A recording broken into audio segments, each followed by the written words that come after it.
Assalamualaikum warahmatullahi wabarakatuh. Bismillahirrahmanirrahim. Alhamdulillahi rabbil alamin. Wabihi nasta'inu ala umurid dunya wazin. Wassalatu wassalamu ala asrafil anbiya'i wal mursalin Sayyidina Muhammad wa ala alihi wa sahbihi ajma'in, amma ba'du.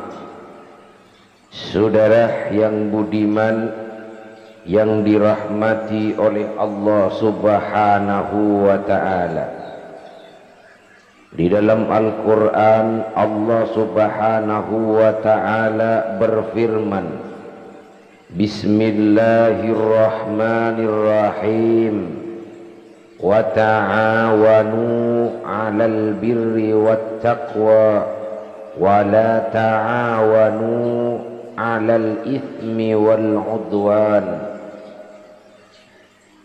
Apa artinya? Dan tolong menolonglah kamu dalam mengerjakan kebajikan dan takwa, dan jangan tolong menolong dalam berbuat dosa dan pelanggaran, kata Allah. Tolong menolong adalah perbuatan untuk meringankan atau mengangkat beban orang lain menuju keadaan yang lebih baik.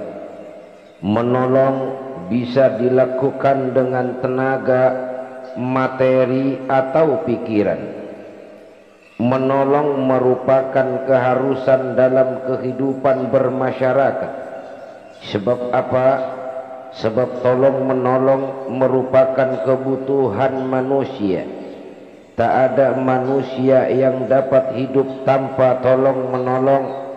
Selain itu, dengan adanya perbuatan menolong, datanglah keadaan yang sebaliknya, yaitu ditolong. Ayat tadi memerintahkan agar kita tolong menolong terhadap sesama.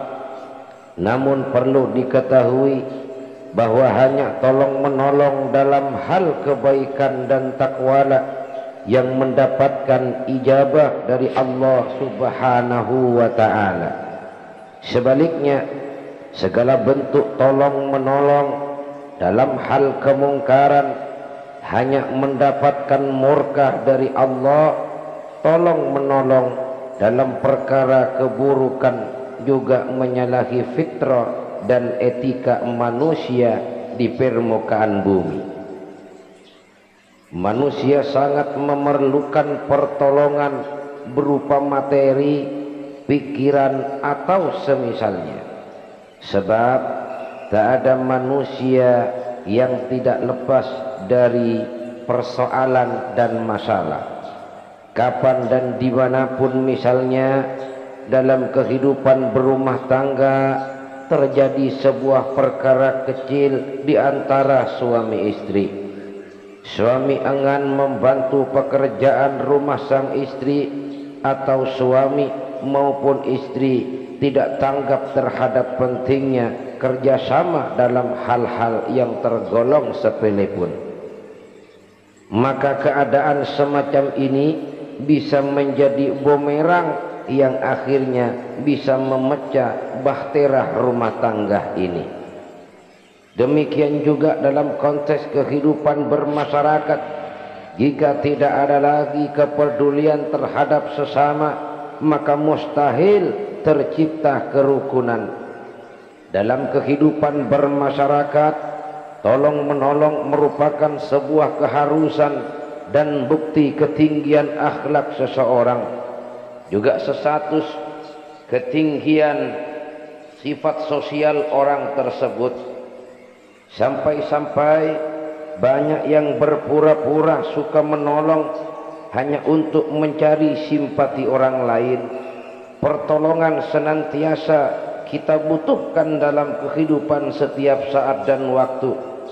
Misalnya ketika kita sakit, kita membutuhkan pertolongan dokter. Saat ban motor kita pecah, kita memerlukan tukang tambal ban. Ketika kaki keselio, kita juga harus mendapatkan pertolongan dari tukang pijat. Untuk membangun rumah, kita membutuhkan pertolongan dari tukang bangunan dan lain sebagainya. Ujung-ujungnya, jika sesama manusia sudah tidak memberi solusi atas persoalan hidup kita, maka suatu-satunya cara adalah berlari kepada Allah Subhanahu wa ta'ala. Sebab Allah lah yang maha pintar dan yang memberikan ujian dalam setiap detik-detik kehidupan kita. Sesungguhnya Allah Subhanahu wa ta'ala telah berjanji hendak menolong hamba-hambanya, dan itu perkara mutlak, sehingga pertolongannya kepada kita selalu ada di dalam setiap urusan kita. Dan sudah seharusnya manusia senantiasa meminta pertolongan kepada Allah dalam setiap masalah, mulai dari berbagai masalah dunia hingga persoalan-persoalan akhirat.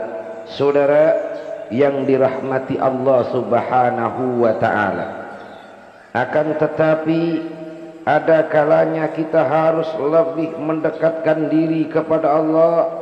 Hal tersebut agar dia melepaskan cengkraman permasalahan yang sedang membelit kita dengan cepat dan mudah, sehingga permasalahan yang kita hadapi bisa terasa ringan dan cepat terselesaikan. Oleh karena itu Allah berfirman di dalam Al-Quran, A'udzu billahi minasyaitonir rajim, Bismillahirrahmanirrahim. Wa may yattaqillaha yaj'al lahu makhraja.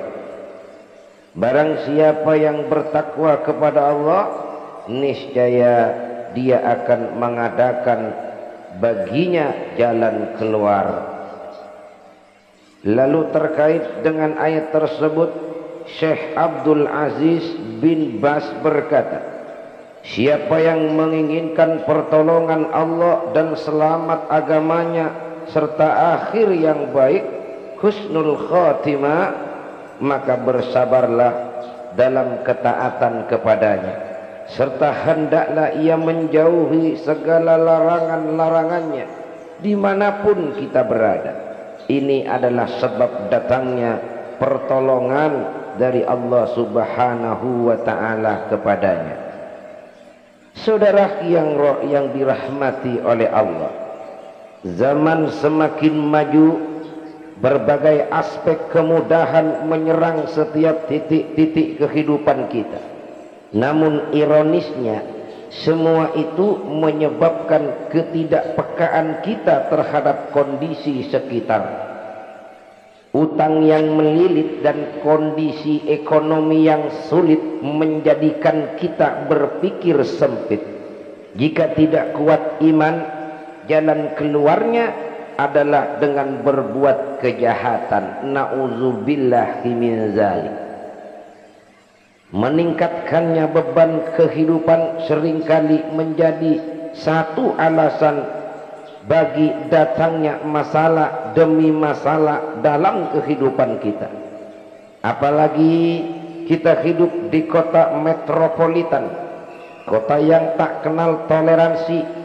Nyawa manusia seperti barang rongsokan yang tak berguna. Akibatnya ketakutan pun meningkat, dan ini menjadi masalah baru dalam kehidupan kita. Jika kita cermati, kehidupan ini hanyalah proses berpindahnya satu persoalan masalah kepada masalah yang lain. Pagi, siang, sore, hingga malam semuanya berisi masalah. Intinya, masalah takkan pernah lepas dari kehidupan kita, baik besar maupun kecil. Nah, oleh karena itu, dalam keadaan seperti ini, kita sangat membutuhkan pertolongan Allah Subhanahu wa ta'ala. Jika kita melihat secara umum, pertolongan Allah Subhanahu wa ta'ala terbagi menjadi dua, yaitu pertolongan yang disegerakan dan pertolongan yang ditunda. Hadirin yang dirahmati oleh Allah Subhanahu wa ta'ala, mungkin cukup sampai di sini kajian kali ini. Mudah-mudahan mendapatkan barakah dan manfaat dari Allah Subhanahu wa ta'ala. Untuk kajian yang selanjutnya kita akan melanjutkan di pengajian yang berikutnya. Mudah-mudahan kita semua senantiasa selalu dapat pertolongan Allah Subhanahu wa ta'ala, dan kita senantiasa akan selalu diberikan kesehatan oleh Allah. Kurang dan lebihnya mohon maaf. Apabila ada kekurangan dan kesalahan, saya ucapkan permohonan maaf yang tiada tara dan sebesar-besarnya. Akhirnya saya akhiri. Assalamualaikum warahmatullahi